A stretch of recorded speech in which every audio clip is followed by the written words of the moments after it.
things that are produced here in Metro Public Schools. This is just a sampling Yes, ma'am. of what we are capable of doing. So I have some housekeeping things I need to do first. We do have translation services available to anyone who might need them. So there is a table in the lobby with translation headsets. And I'm going to ask our Spanish translator to say that in Spanish, because I can't. What is it? Buenas noches, mi nombre es Noé Escalante y soy el intérprete de español. Tenemos una mesa allá afuera con dispositivos y auriculares en caso de que alguien necesite nuestros servicios. Gracias. It didn't take me that long. Thank you, Noé. Also, talk about the format for tonight. So this is called a Listen and Learn. Dr. Joseph is here because he wants to learn more about what's going on here in the Whites Creek cluster. I've given him a little bit of an overview about how large geographically we are and how diverse we are, spanning from Scottsboro, Jolton, all the way down to Clarksville Highway, rather. So we'll have two staff members, if you will raise your hands, with microphones. There they are. They'll have microphones, and one will be on one side, one will be on the other. So if you want to, once you get acknowledged, they'll get a microphone to you. If you're a little far away, we'll ask if you will meet them halfway so that things can continue to move smoothly. We'd appreciate it. In order to hear from as many people as possible, we're being asked to keep our comments to 1 minute or less. If you're not comfortable speaking into a microphone, you should have received a comment card when you came in tonight, so you can write your thoughts on the card. Those will be read aloud throughout the evening. You also came into the lobby and you came through what is being called a gallery walk, a series of boards that are in the lobby. There's a question at the top of each board, and we're asking each of you to take time to take a Post-it note, make comments, and add it to that board. And the Q&A will end tonight at 7:30, but the gallery walk will stay open until 8 o'clock. So please take advantage of that opportunity. Thanks to all of you for coming out. One of the first questions I got from the media was, were you really expecting this? I was like, hey, man, this is North Nashville, it's what we do.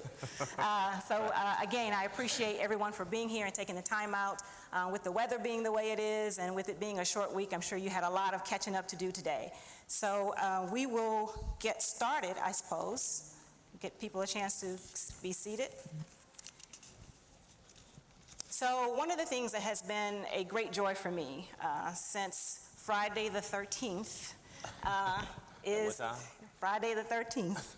I don't remember the exact time because you were really giving me a hard time over that contract. It was rough, y'all. It was rough. So, but we got it done, and I've had the pleasure of introducing Dr. Joseph several times over the course of a couple of months. So I tell people all the time that his contract was signed on Friday the 13th. The first text came at 5:48 Saturday morning. And we have been in constant communication every day since then. And, you know, there's lots of things I can say about him. You've all seen his bio. You've seen several interviews that have taken place with Dr. Joseph since his signing of the contract. And mind you, I would say since his arrival, but he didn't really start until July the 1st. And you've already seen lots of media reports about the changes that are already taking place in the district since his agreeing to come on board. The one thing I will tell you, though, is that I know, sitting here to my left, and I know that sitting now at the helm of Metro Public Schools is someone who understands what quality education looks like. He understands what diversity looks like, and you will see that extremely evident in his leadership team. He understands that there is no such thing as a student, and that the needs of our children vary, not just from school to school and from community to community, but from child to child. And he is having conversations and has been having conversations since day one to address just that, to ensure that there is equity of education, opportunities, equity of resources and services available across this district. And so I would like to proudly introduce the change that we've all been waiting for, Dr. Sean Joseph.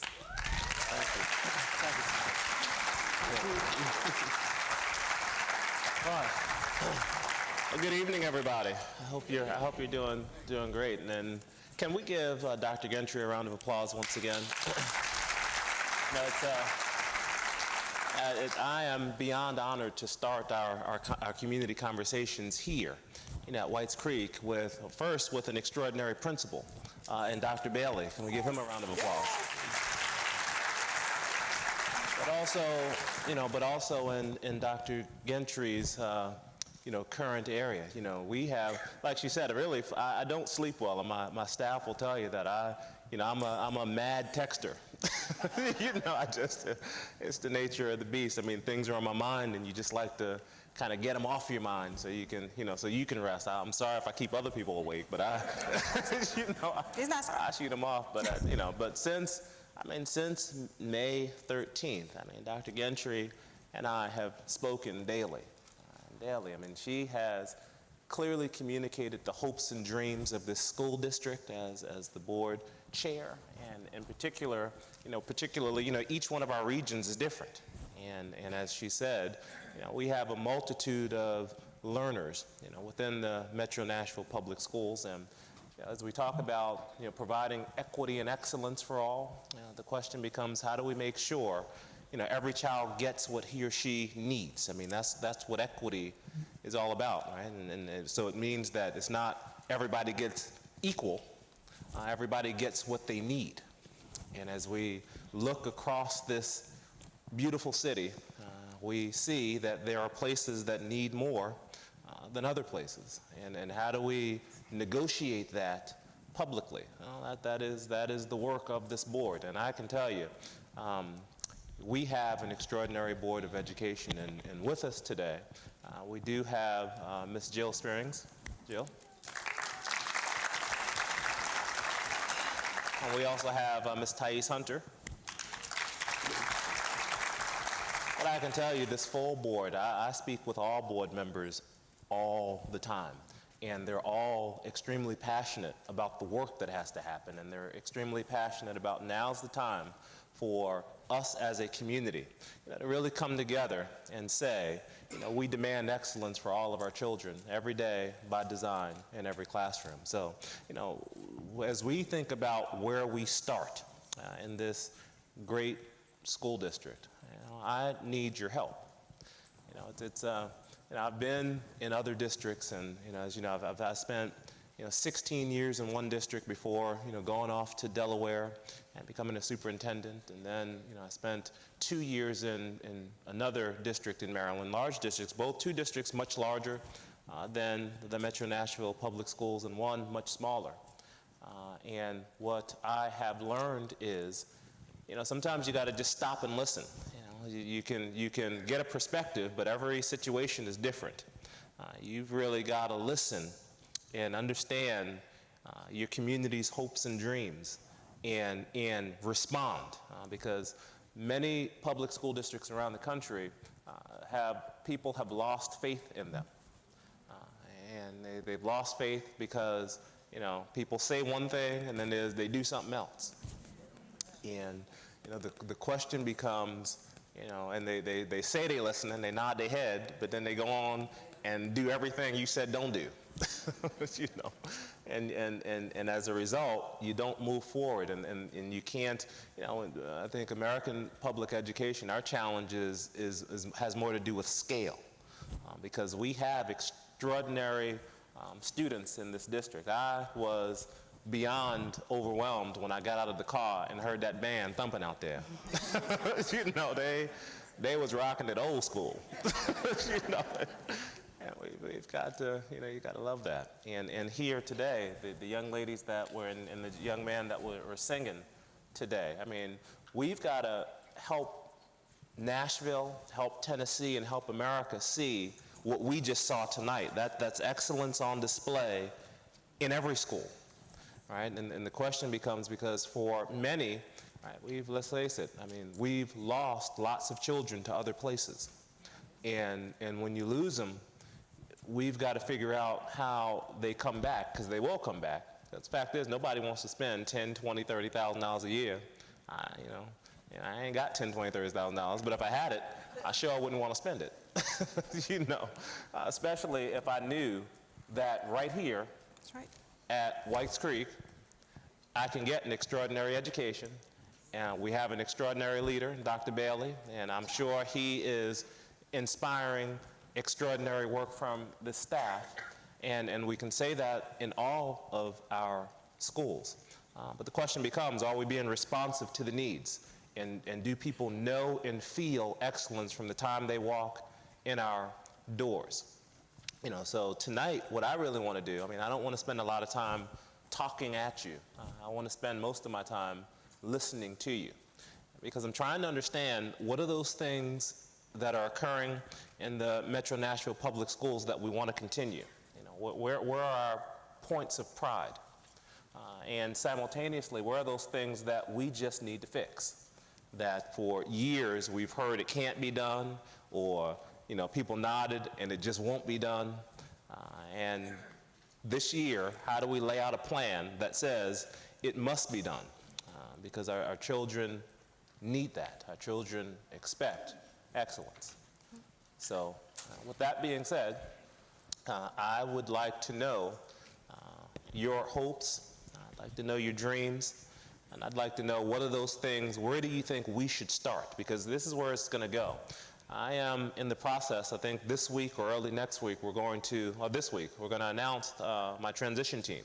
So where I'm starting is I'm looking at 4 areas within the school system. What are we doing to improve student achievement? What are we doing in the area of choice? Because here in Tennessee, I find we've been very narrow in our choice discussion. I feel like it's are you for charter, are you against charter? And we should be for excellence in every school. Charters, uncharters, we should just see excellence and want excellence here.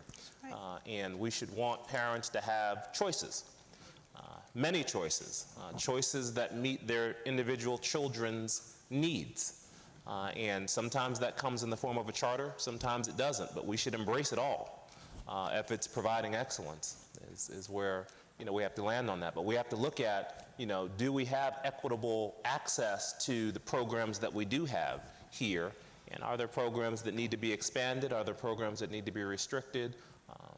Just that whole notion. So that team is going to look at that and provide some recommendations. And then, we've got to pay attention to customer service. And yeah, look, I get an amen on that one. All right, we really do have to look at, so how are we communicating to you, and how does your feedback help us improve our practice? And again, what type of service do you get from the time you walk into a building? Because we should expect, that Nordstrom's type of experience when you walk in, right? People who are really paying attention to what your needs are as a customer, and how we go about responding to your needs. And so how do we go about doing that? And then finally, our talent development. We have some extraordinary teachers here in the Metro Nashville Public Schools. And we have some extraordinary principals. Come on, it's okay, come on. Yeah. Now we've got strong bus drivers, teachers, across the board, every position, but we've got to keep them.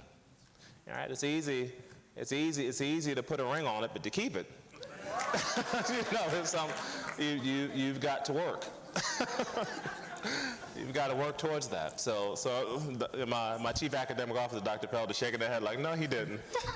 Speaking of which, would you like to introduce your cabinet members that are here? Sure. So we do have a number of new cabinet members, and when you all stand, you turn around and face that way. Yeah, one of the things we talked about when I was interviewing was that we've got to make sure that we have quality at all levels within the organization, but quality also has to represent the diversity of our school district. That you can't be excellent and not have a multitude of voices at the table, because invariably you will miss something. It's just not because you've got a mean-spirited heart. If you have never understood what it's like when walking in an African American, or walking in a Latino, or walking in an Asian person's shoes, there's just an understanding you just don't get. So you got to have those voices at the table, so that way we won't forget anybody. I think in too many school districts, we allow too many voices to be invisible. And so we won't do that in the Metro Nashville Public School District. So, you know, for years, Chris Hansen has done an extraordinary job in the state. He has, yes. Chris, stand up and wave. I know you.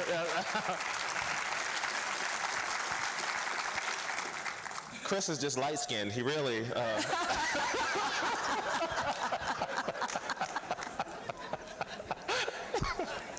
No, just. No. Right? No, Chris does a great job for us, and we were proud to promote him to the Chief Operating Officer. Yes. So he's going to oversee finances as well as all operations within the district to really support our efforts to be excellent. Okay, so thank you for answering the call. We also have Dr. Monique Felder. Dr. Felder. And Dr. Felder is our new Chief Academic Officer. Yes. So she'll be in charge of all issues related to curriculum and instruction, special education, student services, family engagement. There'll be a multitude of offices working, but anything related to teaching and learning in the district will come through Dr. Felder. We also have Dr. Cito Narcisse. That's Narcisse. So Cito used to be in this town, and he ran away after his student teaching to go get his doctorate at the University of Pittsburgh. So we were happy to bring him on back to us because there's still lots of work to be done. And Dr. Narcisse is going to be in charge of the day-to-day operations of schools.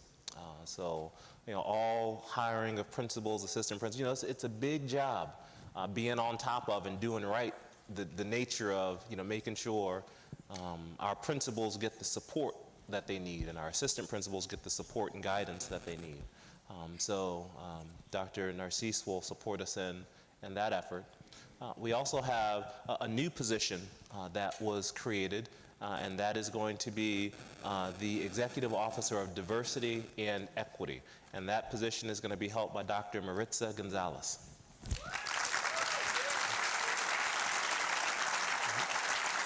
You know, Dr. Gonzalez brings an expertise that's sorely needed here, and that is making sure no child is invisible or no family is invisible within our district. So really looking at, so how are we training as it relates to the diversity? You know, how do we embrace diversity not as a problem, but look at the opportunities, the positive opportunities diversity bring in our schools, right? I mean, I'm reading this book right now, and it's called what is it? I think the unequal metropolis, I believe, is what it's called. And it talks about desegregation, the desegregation efforts here in Nashville. You know, and it's interesting because, you know, Nashville was statistically one of the most desegregated school systems in the country at one point. But just because people are in the same building don't mean they learn from one another and appreciate one another's cultures and value cultures and grow. So, you know, we need help doing that, and Dr. Gonzalez's expertise will support us in being able to do that. We also have with us for our Executive Officer for Priority Schools, we have Moreno Carrasco.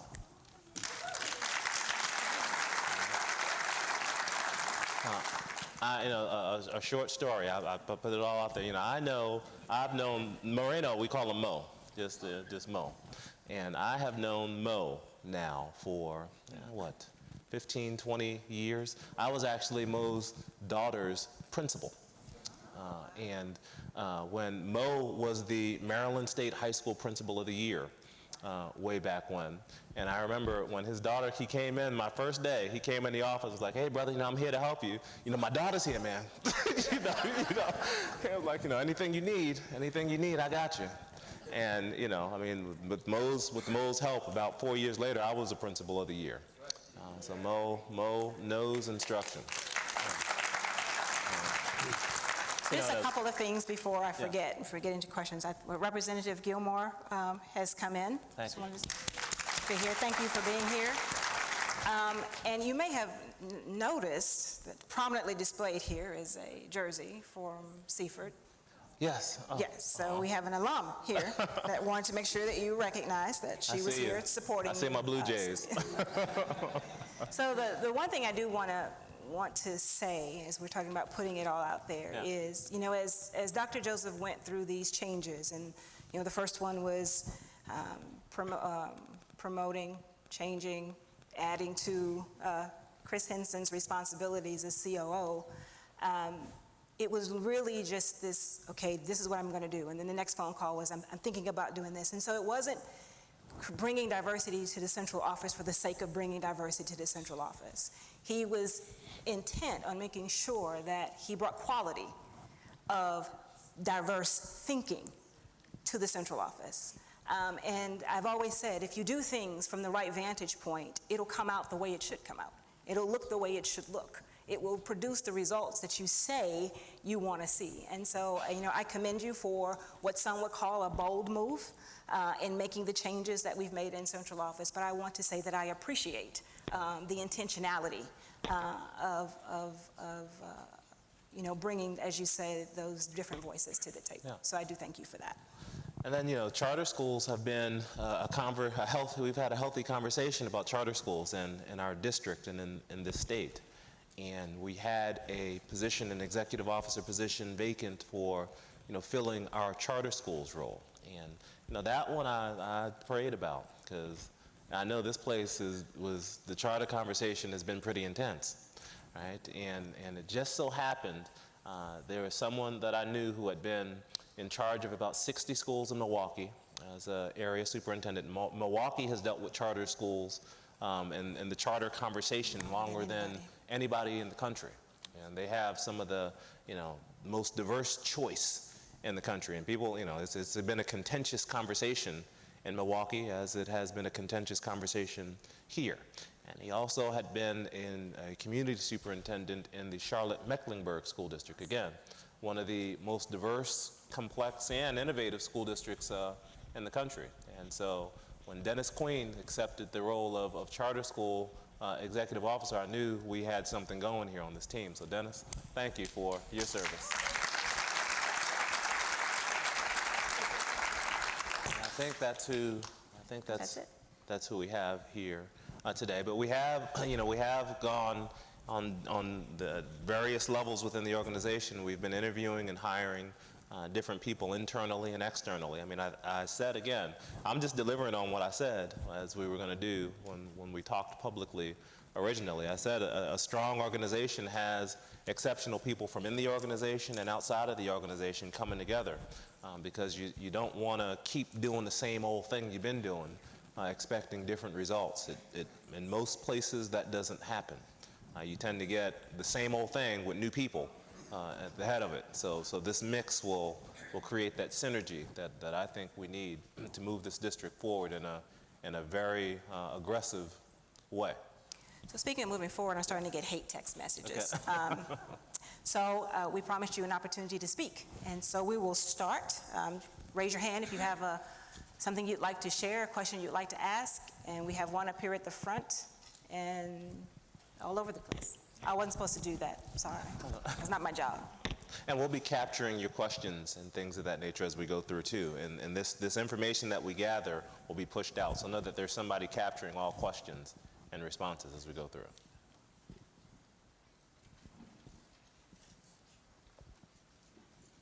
Hi, my name is Linda Tyler Goins, and I'm a school nurse, and I've been a school nurse for 15 years. And my question is, I find that most principals in the White Creek cluster in the elementary level do not push for education regarding hygiene and puberty information. I've tried to, especially new principals, they seem to be scared.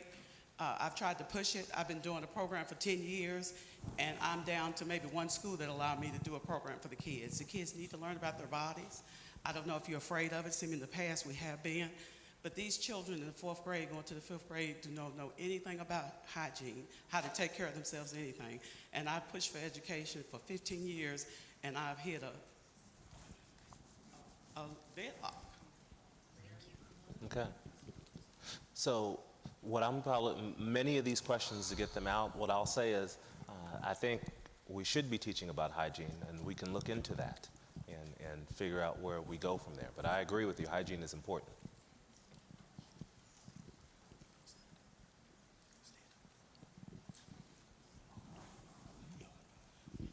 Hello, everyone. I'm a pencil partner at Cumberland for the past 3 years.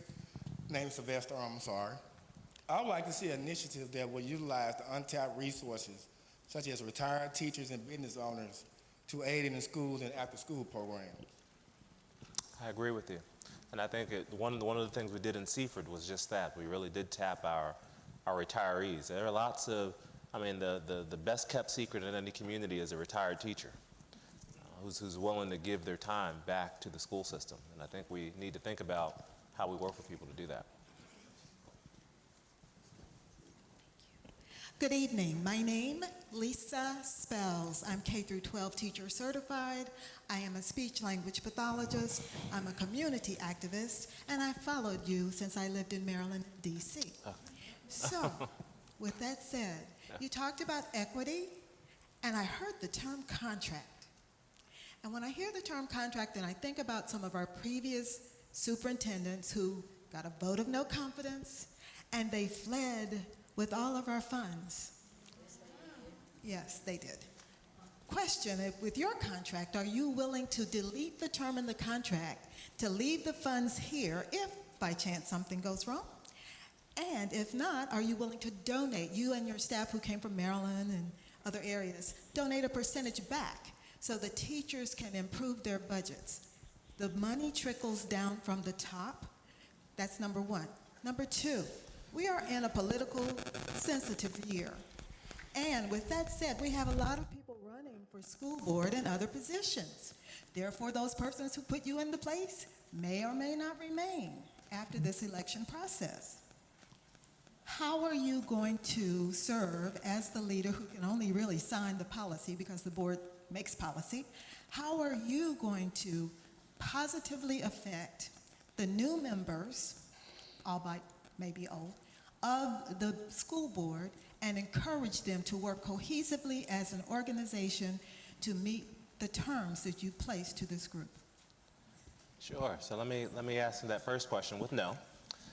The first part was, am I going to take the piece of my contract out? No, I'm not going to do that. You see superintendents where you're, unfortunately, it's a very political job. There are great superintendents out there that do work and get fired over foolish things. And so to take that clause out of the contract would be foolish. Now, if I were to leave the system, then I don't take anything. My contract basically says if I'm terminated without cause, meaning the board just woke up one day and said, you know what, we don't like Dr. Joseph anymore, see ya.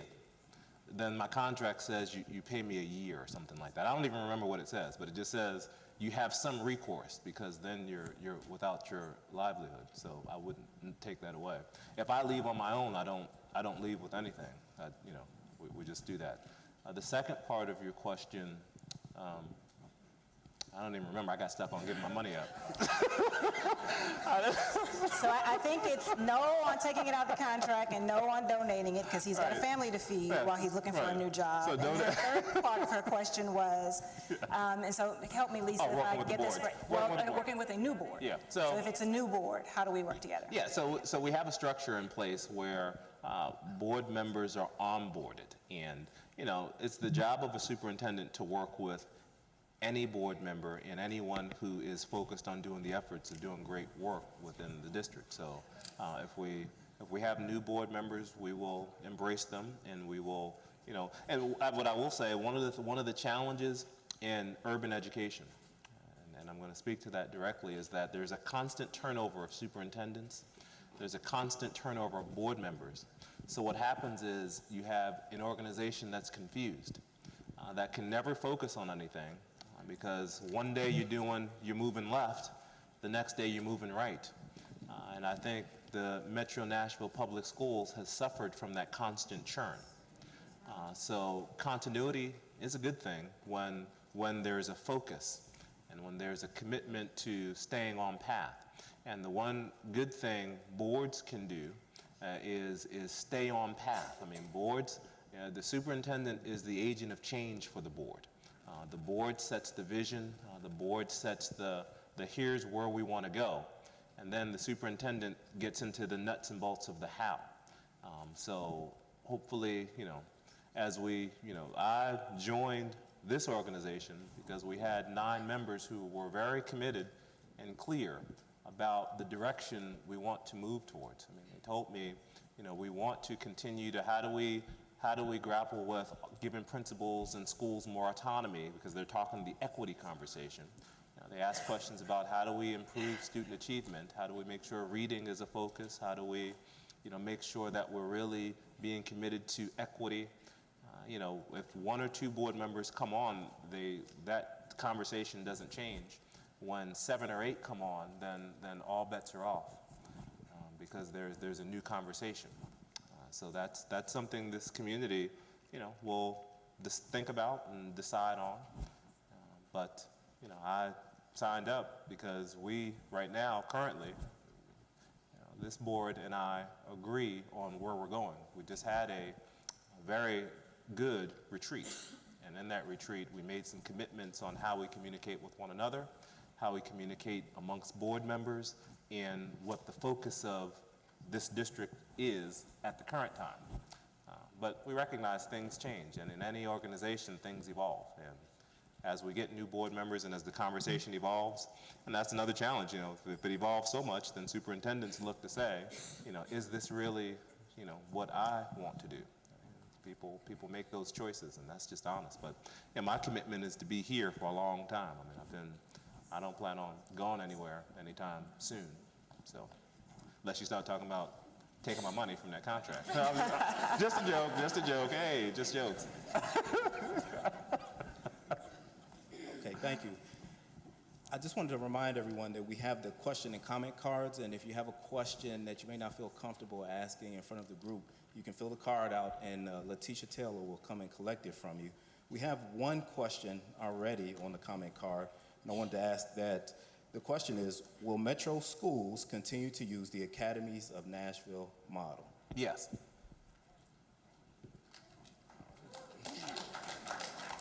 So I have to say something, though. Of course. Yes, so the answer, I think if there's not a board member here that wants to, or at the table today, that wants to eliminate the Academies model. What I would say is that if you look in North Nashville, and I'll extend that from including Whites Creek, and I'll add Procone in there, the challenge we have is that certifications are limited. And so, you hear talk about taking us back to vocational education. I don't think that's the answer. But I think we have academies and business partners that can help us and help our students walk out of here career ready, college and career ready, by getting certifications. Maplewood has them. We have 3 or 4 here. It's 4 here at Whites Creek. Procone has none. Procone has 0 programs that allow a student to walk out with a certification. And so those are the kinds of things, using that established Academies model, using those established partnerships that we have with businesses to give more opportunities to our students to walk out college and career ready, because that's the ultimate choice, yes. Right? Not just what school you go to or the kind of school you attend, but the ultimate choice of having options once you walk across the stage with an MNPS diploma. And I think that goes back to the equity conversation that we have to explore. I mean, we've got to make sure all children have access to those types of programs, right, where they get those types of certifications that are needed, not just in some parts of town, but all parts of town. Correct. Must have that. So I have a good follow-up question. This is a question from the audience. How will you recruit more African-American male teachers, especially in core subjects? Yeah. So that was one of the first conversations I had with our new interim human resources director. So we have an interim director now, and we're doing a national search for an actual person in charge of human resources. And we've talked about, and we're reviewing what our current strategy is. That's a part of what the transition team is going to do, looking long term. So I don't have an answer right now, but I will say that it is one of the things that the transition team group is going to give some recommendations on. You have a hand here. And there was a hand up front, I have too. one right here. My name is Benita Poe, and I'm a parent of a student here at Rice Creek. And my question is, what are you going to do for students with disabilities? Seems like that this program is sorely neglected these days. Yeah. So that's a big one, and Dr. Felder and I have had conversations about, we really do need to look at the nature of the special education experience in Metro Nashville, public schools. And one of the things we need to do is speak with special education parents and make sure that there is a forum that's established. If one doesn't exist, we need to make sure it does. If it does exist, we need to make sure that we are listening and adapting. We're going to study the nature of our programs, and I'm sure we have a multitude of special education programs within the school district, and we've got to make sure that all of our children's needs are met. When we talk about the equity conversation, special education is a big one, because again, when you're focusing on equity, we recognize that a special education student can succeed with the right accommodations and supports, and we have to make sure that they have them. You ready for me to stand there?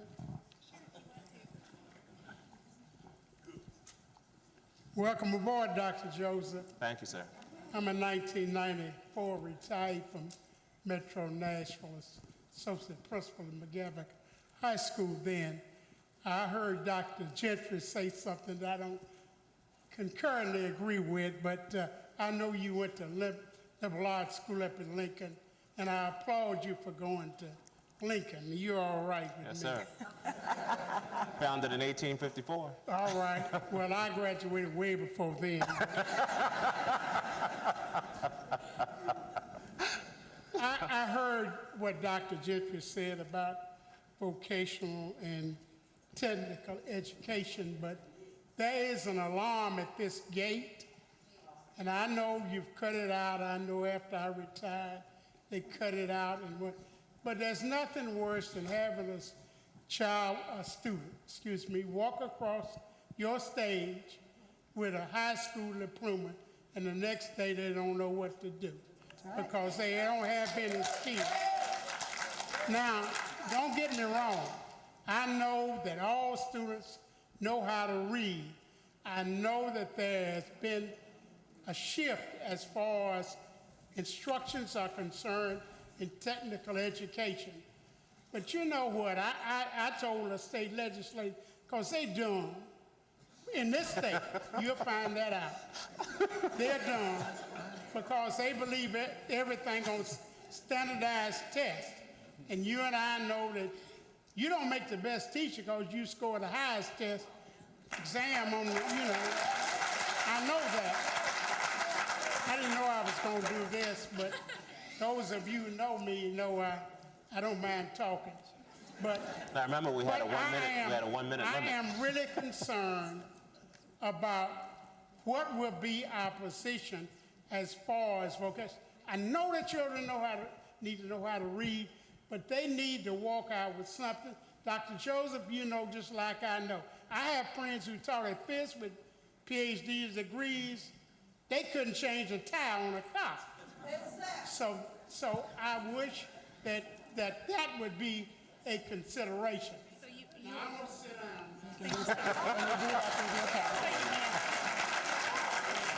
So thanks. Okay, so the question, What is your stance on vocational and technical education? Sure. So the short answer, look, I do think we need, electricians and mechanics and others. We don't need wood shop. We don't need, home. I mean, the world has changed.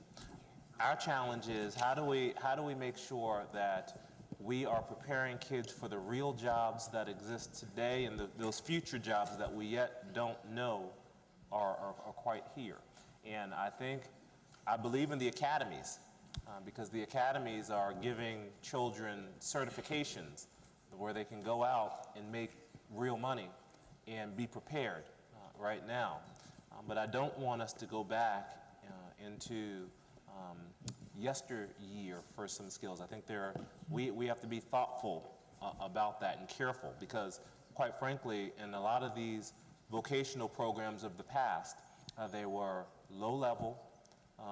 When I say low level, meaning they put the children who they feel weren't going to go off to college or couldn't go off to college in those tracks. Yep. It typically were our black children, our Latino children, our poor children were the ones that were there, and they were trapped in those systems.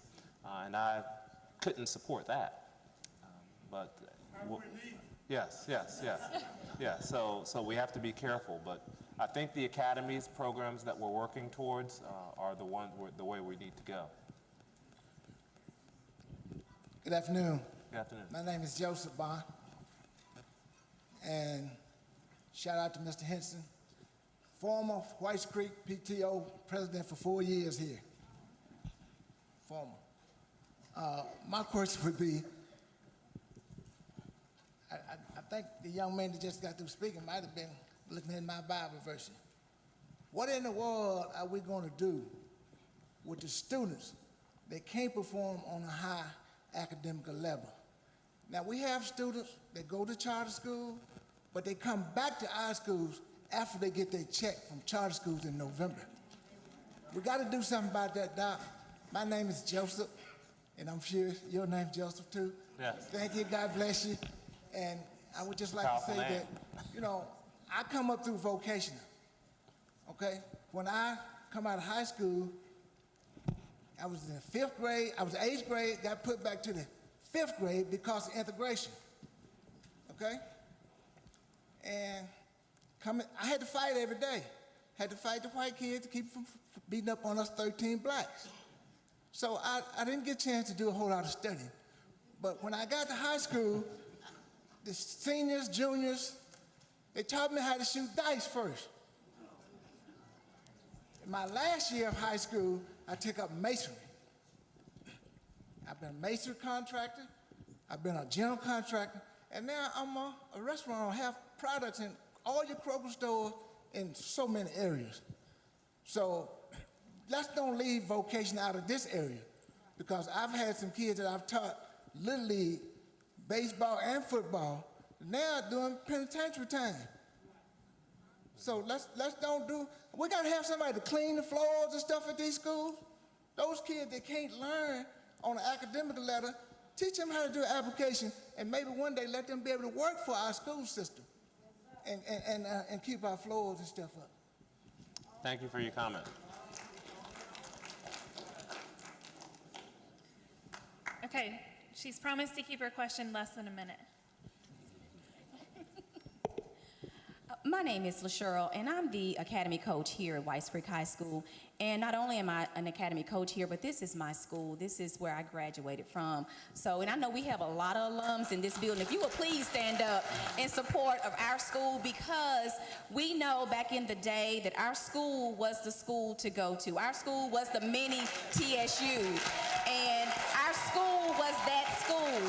And we are wanting to bring that school back to the way it was. But my question is to you, Dr. Joseph, is what are we going to do about the equity that you're talking about in terms of our school? We may have the biggest, I would say, area, but our school holds at least 2,000 kids, and we have 800 kids here. And that's not fair to us, because we know what a great school we are.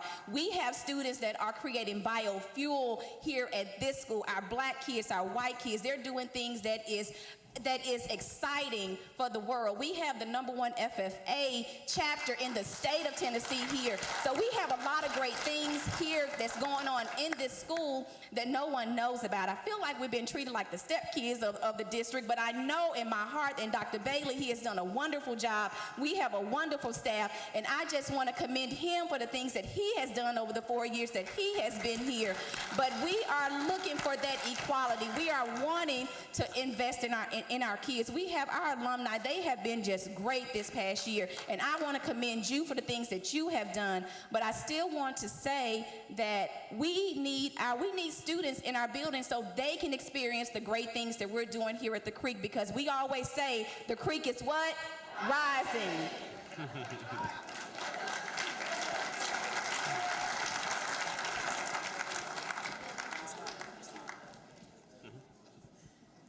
That's awesome. So, just very briefly, what I would say is that, so tonight's my first listen and learn, and I came here because I know the excellence is here, and I wanted to start off with you. You're not invisible to me, or nor to Dr. Gentry, of course.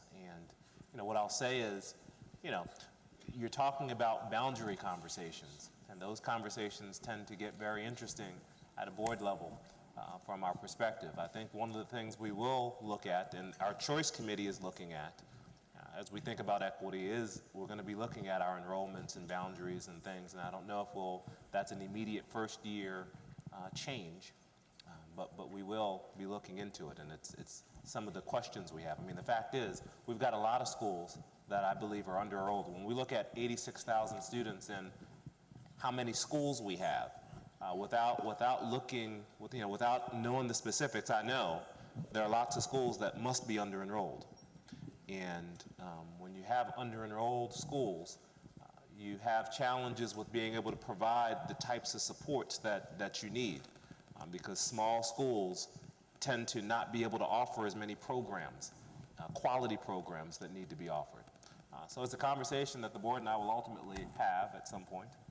Right now, I'm not in position, because I don't know enough, to comment on it. Dr. Gentry. So my suggestion, and hope one of the things that we will be talking about, and actually it starts, somebody used the analogy, talked about gates earlier, and that's what's happened here at Whites Creek, is that we've locked the gates of pathways.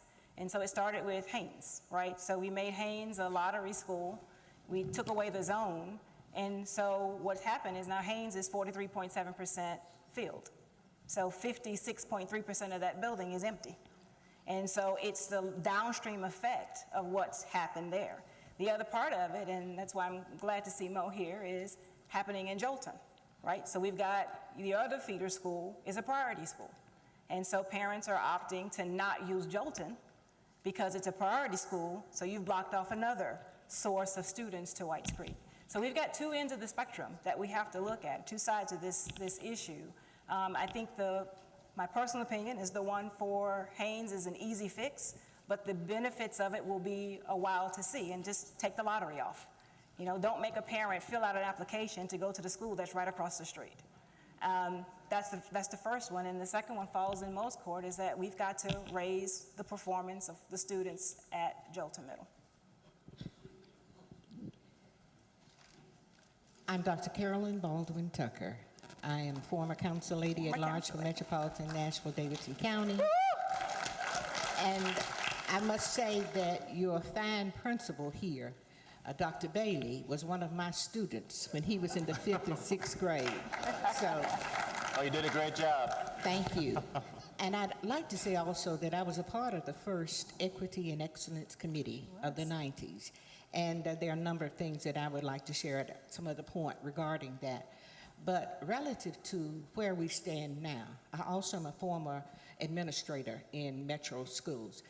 As we stand now, and as we look at the conditions that are facing our children, what would you do as you look at the culture of schools throughout metropolitan Nashville, Davidson County, in allowing children to learn, teachers to teach, and leaders to lead? What would you do in terms of creating a culture that supports and augments all of those? Thank you. Yeah.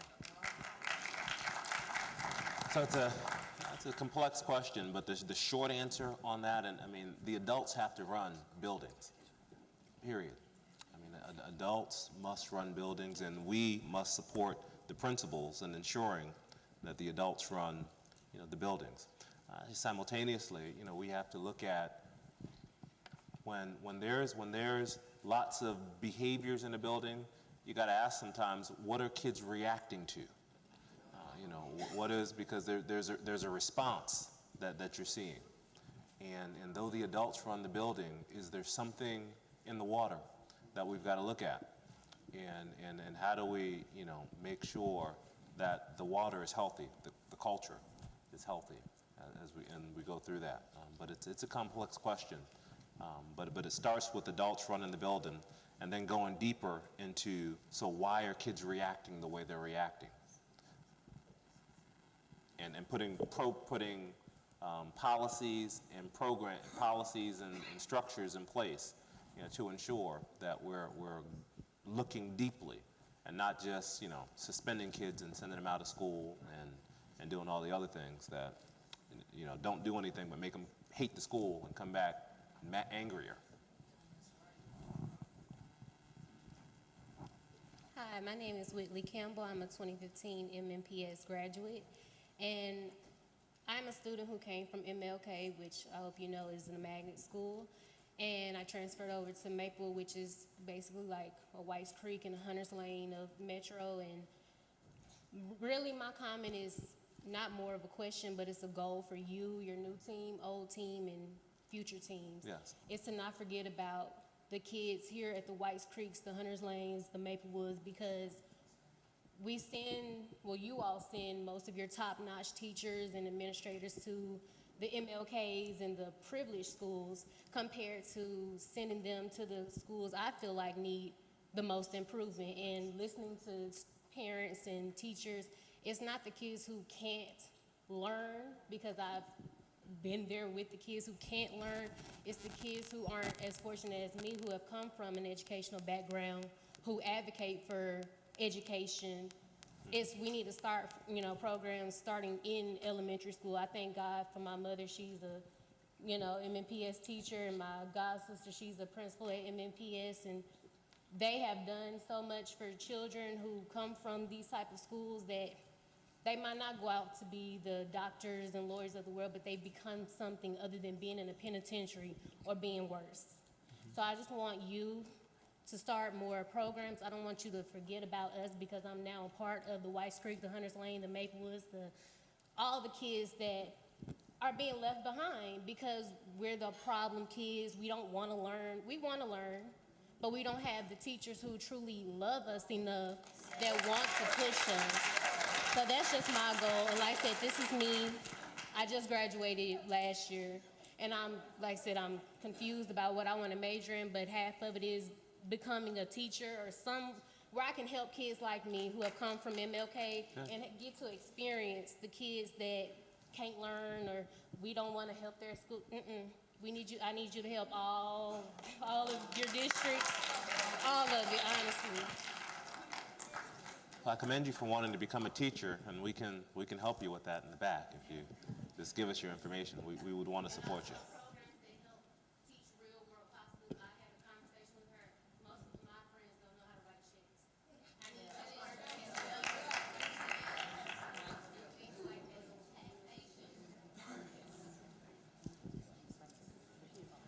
Okay, we have a question from the audience on the comment card. How will you support and reward support staff, and will you change them from at-will status? I'm sorry, repeat the question. The question is, how will you support and reward support staff? And the second portion of the question says, will you change them from the at-will status? So what I will say on that is my committee, the Human Resources Committee, and my transition team is looking at issues of compensation, rewards, and what we currently have in place, and making recommendations for the future. The second part of the question may be state statute, but that's something we can look into. Okay, I have another question from a question card. It's about teacher support. Teachers need a full-time support team. Social workers, psychologists, etc. Can you offer this? I have to look at where we are currently, and I have to look at what our budget priorities have been. I'm meeting with Mr. Henson this week to just, first time really take a deep dive into what were the priorities of this year's budget. And as we go through our listen and learn sessions, and as I start looking at a multitude of different data points, I can see if there's a case to make for additional resources, but we'll have to look at that. Hello, my name is Robin Green. I am born and raised in Whites Creek, Tennessee, and currently live in Whites Creek. I teach at Cane Ridge High School. I'm a former English teacher, and now I teach criminal justice with the Academies of Nashville, which I do think are awesome. What I'd like to ask you to think about is reconsidering the AB block scheduling. We currently have students taking 8 classes a semester, which is not something that we would ever be allowed to do in any educational circumstance. Would you take 8 classes in one semester? With the new state requirement for RTI, our high school students will be taking 9 classes in one semester. If we do not expect that of our college students, our master's or doctorate level students, we should not expect that of teenagers who are going through puberty. It's way too much, and I think that having that much on their shoulders is the #1 reason why our students tend to be mediocre and below average. They just have too much. It's not even humanly possible. So just reconsidering that and maybe considering a 4x4 block schedule, which does mirror what they will experience in college and would still allow for that extra RTI that would only be 5 classes a semester. We've done that here in this district, and I think that if you look at our data, you will see a very big difference in what our average looked like when we were on 4x4 scheduling versus what we look like now on an AB block scheduling, and that data is available here.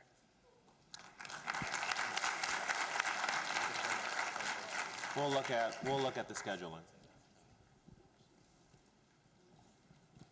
Good evening. Good evening. We're glad you're here, Thank and you. again, welcome to Nashville. I would like to know, what is your position on privatization of public services in the Metro District in reference to cafeteria workers, custodians, and bus drivers? Yeah. So we have to look at that. I mean, I know we do outsource some of our services, and we talked about this in the interview process, where we have to look at the quality of what we're getting for what we're paying for. I mean, if sometimes you do things, if we're not getting the quality of what we want, then we have to revisit that. And if we are happy with the service, then we continue. And I wasn't in the conversations to know why we are here, but that's something we'll look at. Both the quality of what we're getting and the service of what we're getting, and whether it's feasible to continue or shift. Okay, everyone, please don't shoot the messenger, but we have 5 minutes left. And I want you all to note that we may not get to everybody's question tonight, but please fill out the question cards for us and turn them in so that we can have those questions. And I apologize.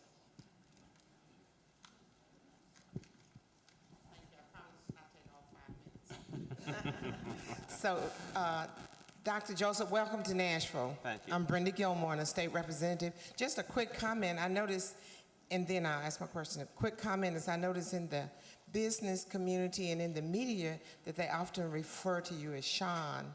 And I wanted to make an appeal to the community that we give you the respect that you do by calling you Dr. Joseph. And so I hope the media and the business community will give you that respect. And the question I wanted to ask is, I got invited to be on a Southern Educational Regional Board, and their focus has been on computer science. And I think one of the statistics was that in the coming years, 60% of the jobs will require some form of coding or computer science, and that African American, Latinos, and young women are being left out of this learning. And so my question is Metro Nashville schools moving toward that so that we can prepare our children, and our children can be prepared to take some of these jobs that will require computer science? Yes, thank you. And so on the Sean, my mama named me Sean, and when people ask me, what should they call me, I tell them just call me Sean, because sometimes titles divide people. And I don't ever want someone to think that I don't recognize I'm a child of God and God just calls me Sean. And I know people disagree with that type of thing, but look, I know I got a doctorate. I know I went to George Washington University, Johns Hopkins University, Lincoln University, wrote a book and did all that, but none of that matters if people don't know you care. And if people don't, yes. Yes, I understand. I understand. Yes, ma'am, and I thank you. I thank you for the deference, I do. But the second part, we will focus on on coding and those industries. As we think about the future and what our kids need, we don't want to disadvantage our children by not giving them those opportunities where we know industry is going. So it will be a priority as we start thinking about STEM and as we start thinking about STEAM in this district. I hope to dramatically expand what we've been doing. And if we've not been doing anything, we will start doing something. Dr. Joseph, my name is Terry Clayton. I'm an attorney here in the city. I have 2 children that graduated from Hume-Fogg High School with honors. And I had you come home with backpacks full of books. And I had a niece that attended Whites Creek High School. And she told me that she stayed with me and I would bring her to school and pick her up. And she said that she was not allowed to bring books home. I think that is a tragedy. In that you have 2 schools in the top 1% of all high schools in this country, Hume-Fogg and Martin Luther King. Now, you have a lot of schools that should be striving for that particular level, and you have models, and I think you should need to look at those schools and try to pattern other schools to raise the bar for the other high schools in the city. And the other thing a question I just wanted to bring to your attention is the fact that my 2 daughters who went to Martin Luther King and Hume-Fogg, ultimately graduated, had a ACT 8th grade. My daughter did an 18. Now my youngest daughter is at Big Picture. She's in the 12th grade now, and her latest score on the ACT was 17. A big difference between kids that are performing at different schools. So we need to bring all of our schools up to the levels of Martin Luther King and Hume-Fogg. I agree with you. One of the things we have to do a better job of is being clear. That score of 18 and that score of 17 doesn't just pop up when they're in high school. It starts with the work that started in kindergarten. And we have to be able to start measuring early where kids are, and if they're not on the trajectory for the 21 that we seek, we need to make sure we have programs in place to give them more time and more instruction, direct instruction to push them there. Yes, my name is Judy Flannery. I'm a retired school counselor, and over the years I've seen many students on the elementary level, and of course I volunteer at the Correction Center, and also I've seen people in the community. And many of them are very frustrated, especially because they don't know what they're going to do when they have graduated from high school. And I think we could do better about partnering, somehow collaborating with our community. There are good models out there, like Youth About Business, like the 100 Black Men. There are people who are willing to allow students to mentor and to work with them on the level during the summer even, and even some in the afternoons. I think that we are so frustrated because we're more geared toward testing and not learning. And so what is happening is that not only are the students frustrated, because I see it on the level with the teachers and parents, and so what it does, it causes a ripple effect. And when students are not even prepared to read, how can they fill out an application or apply for a job? They can't really go to an interview. So that modeling would assist them in doing those kinds of things. And I think that parents have to be involved as well. We've got to get on board. I have 3 grown kids that graduated from here, and they are productive. One has a disability, but she's a productive individual and has been working for 20 years. So don't tell me we can't do it. They can do it. It's hard work. We all have to pitch in, and I'm still pitching in. And I will ask any representative, any board member, any teacher, principal, whatever, what are you going to do? Thank you. So a few points before we close. Be sure to write questions down that we didn't get to.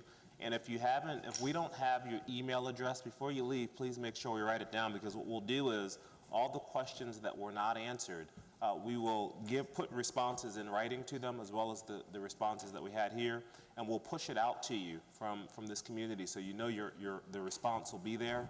Again, we're going to be collecting all of the information from all 11 listen and learn sessions, and we have some researchers that are going to analyze and look for common questions that come up from place to place and common themes and issues.